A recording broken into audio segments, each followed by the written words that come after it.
Napoléon Bonaparte met un terme à cette expérience, celle de la Révolution, celle de la République. Non, il conserve les conquêtes de la République. Lors du sacre, la cérémonie du sacre, oui. Bon, le pape, tout ça, c'est du folklore, c'est pour embêter Louis XVIII. Oui. Mais après, quand le pape est sorti, Napoléon se tourne vers l'assistance, il y a les évangiles qui sont posés là, enfin peu importe pour les évangiles, et il jure de défendre les conquêtes de la Révolution, c'est-à-dire la destruction de la féodalité, c'est-à-dire l'égalité, le principe de la fin des privilèges, c'est-à-dire la vente des biens nationaux.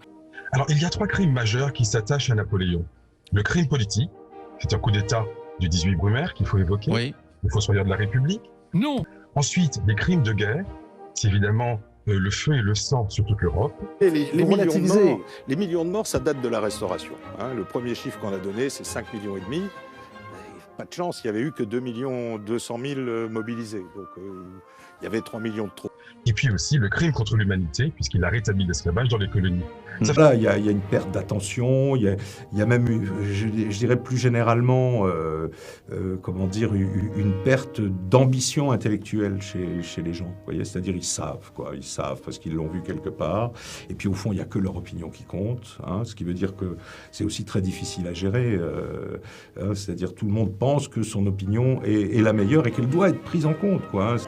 Ceci étant, il est quand même édifiant de constater que le président de la République n'a rien trouvé à dire sur plus de deux siècles de l'histoire de la France, alors qu'il y a 5 jours, il faisait des gammes sur Napoléon Bonaparte. Donc on a le droit d'avoir les fascinations qu'on veut. Ceci étant, même lorsqu'on a le culte des héros, c'est une époque qui ne manque pas de figures héroïques. Et à cette époque même de l'empereur Bonaparte, Napoléon. Pour ma part, je choisis et je préfère le général Toussaint Louverture. Oui, il faut commémorer Napoléon. La capitaine Sani de Belair. Oui, il faut commémorer Napoléon. Le colonel Louis Delgrès. Oui, il faut commémorer Napoléon. Solitude, Marie-Rose Toto.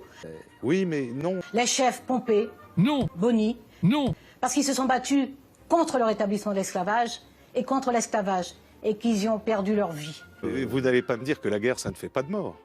Parce que cette histoire, ça n'est pas une histoire de poésie à 4 sous, avec des rimes sur l'Empire est le pire ou l'Empereur est le meilleur. C'est une histoire de vie et de mort. Aujourd'hui, on allume des bougies, on berce des nounours. C'est une histoire de sang et de canon. C'est une histoire de plantation, de fortune, de commerce, de château. C'est une histoire d'humanité. Oui, écoutez... Ils ne peuvent pas négliger Napoléon, parce que négliger Napoléon, ce n'est pas Napoléon qui est en cause, c'est presque l'identité nationale.